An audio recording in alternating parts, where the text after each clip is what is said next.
In this message, I want to talk about Joseph's brothers. We've spoken a lot about Joseph and about Joseph's fate. Let's talk about the environment in which Joseph grew up. We know that Joseph's siblings wanted to kill him because they didn't want to hear him talk about his dreams anymore. And even Jacob turned against Joseph. So even Jacob felt threatened by the dreams of Joseph. Now hold on a minute. Why would Jacob, who received confirmation from God, feel threatened by a dream that his son had? Why would he? And why would Jacob's other sons feel threatened by Joseph's dreams?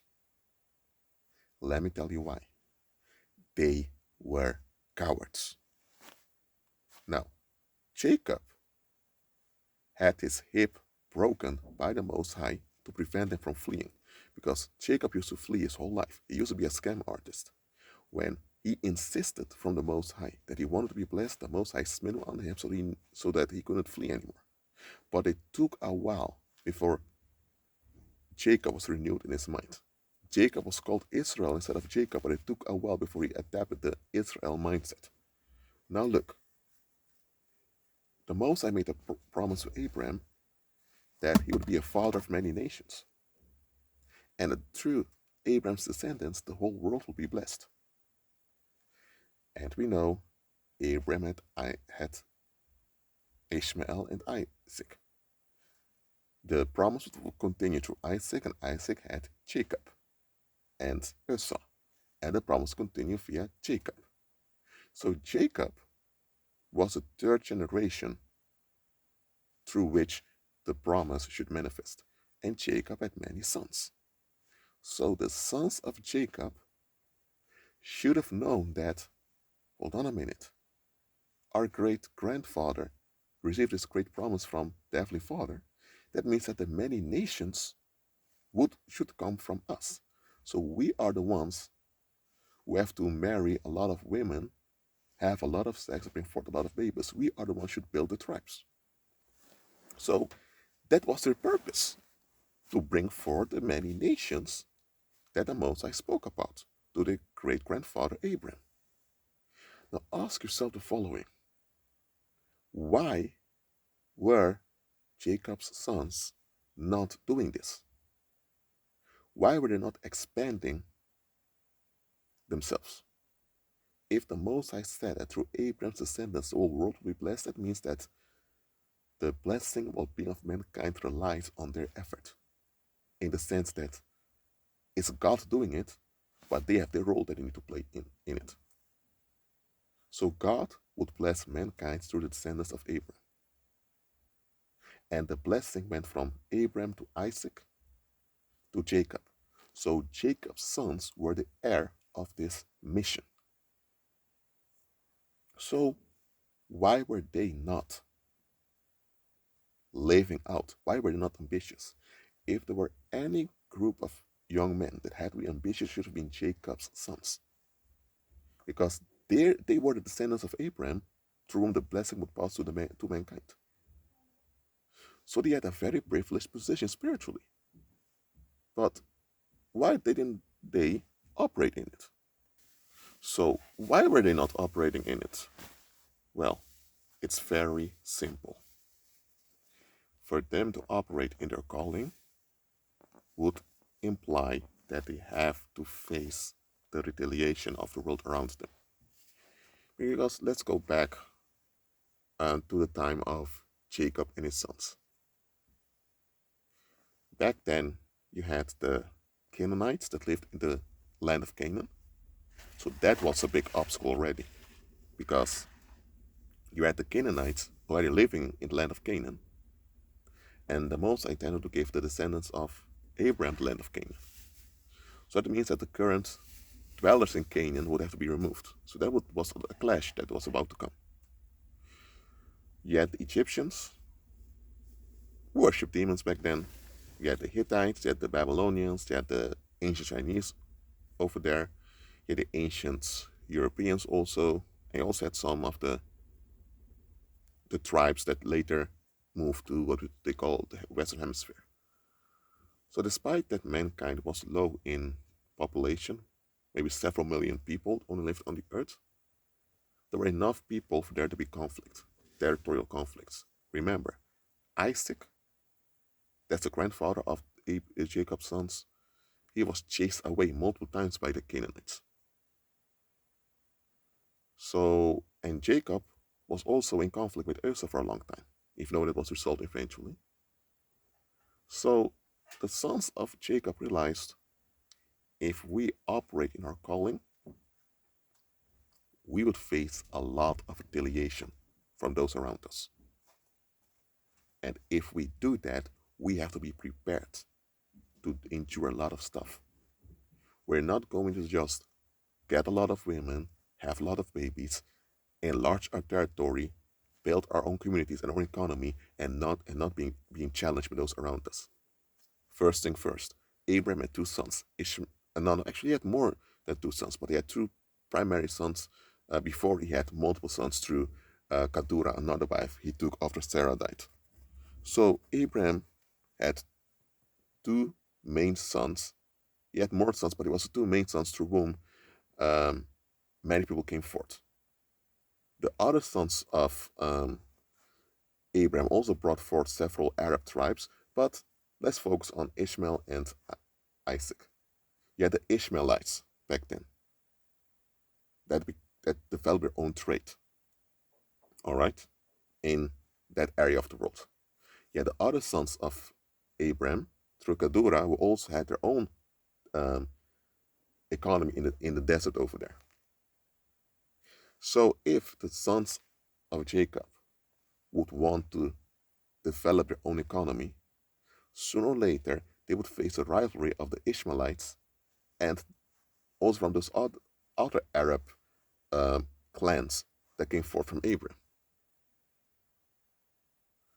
Were they willing to do this? Obviously not. And look at this. They were living close to Egypt. The people of ancient Egypt, which is also called Kemet, they had their economy.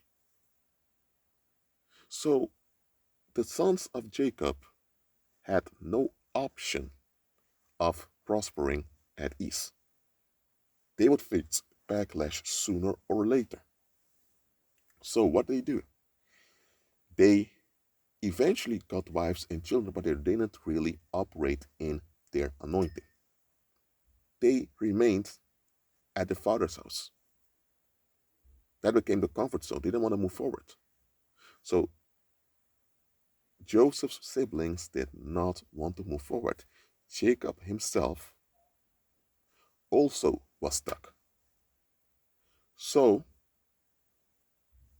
Jacob's sons, the siblings of Joseph, did not want to move forward because they did not want to upset nor piss off the other clans and groups around them.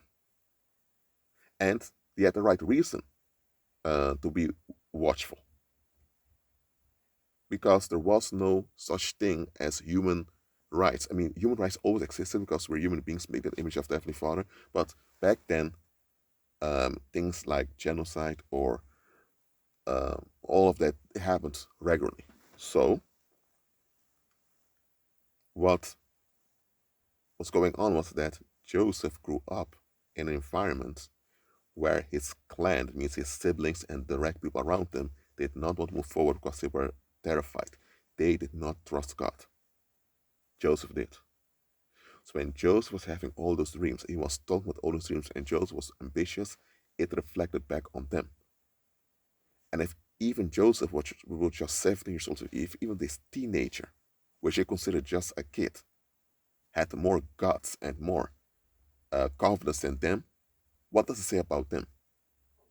It tells that they have failed to rely on God. They failed to face reality. They faced the facts, but didn't face reality, because reality was that the blessing for mankind was on their shoulders and that they had to be ambitious. So they were also narcissistic and selfish, that they only considered their own comfort. So Joseph's siblings were cowards, they were narcissistic, and they operated in darkness. That's why when Joseph operated in the light that Joseph operated in reflected and on them and revealed their darkness, and they couldn't have it. Instead of admitting that they were cowards, that they were the ones that failed to operate in their calling, they now blamed on Joseph. And even Jacob, who for decades persisted in fleeing, began to blame Joseph. So Jacob cursed Joseph eventually, and he enabled the violence of his other sons on Joseph. That was the context Joseph grew up in.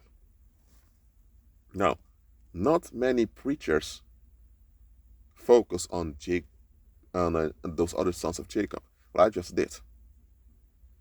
Jacob's siblings, except Benjamin, because he was born later, Jacob's other sons, Joseph's siblings, they were cowards. From all the young men that existed on the earth back then, they were the most favored of all. But they did not appreciate God's calling. They preferred to just flee. Well, Joseph was called and chosen. Why? Because Joseph obeyed the Heavenly Father. When Joseph became great in Egypt after all he went through, he did not take revenge on his siblings because he realized, no, I'm appointed here by the Most High. It's through the grace of God that I managed to bypass the paganism of Egypt and to become the governor of Egypt. Pharaoh was entitled the head of Egypt, but in practice, it was Joseph being the head of Egypt. Okay, that was what's going on. And Joseph realized that the only reason he had that position is because the Most High promoted him. And he realized that the Most High wanted to bring forth a nation that would bless the whole world. So he knew that his siblings had to take part in this plan.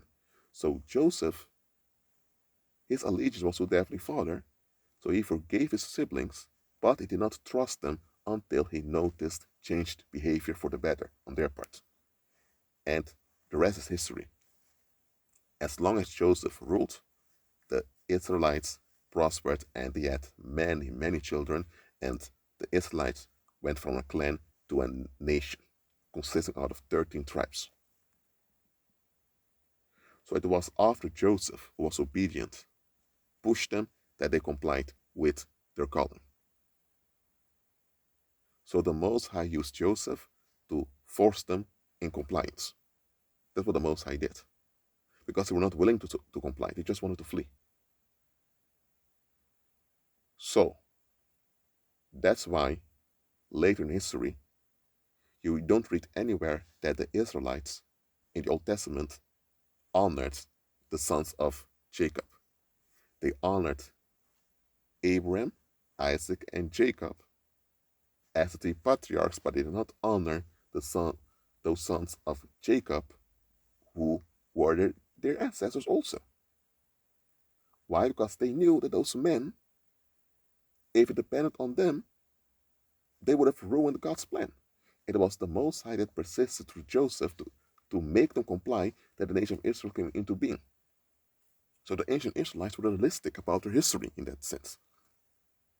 Now, just as those siblings of Joseph were cowards, the same way you have many people today that are just that, cowards.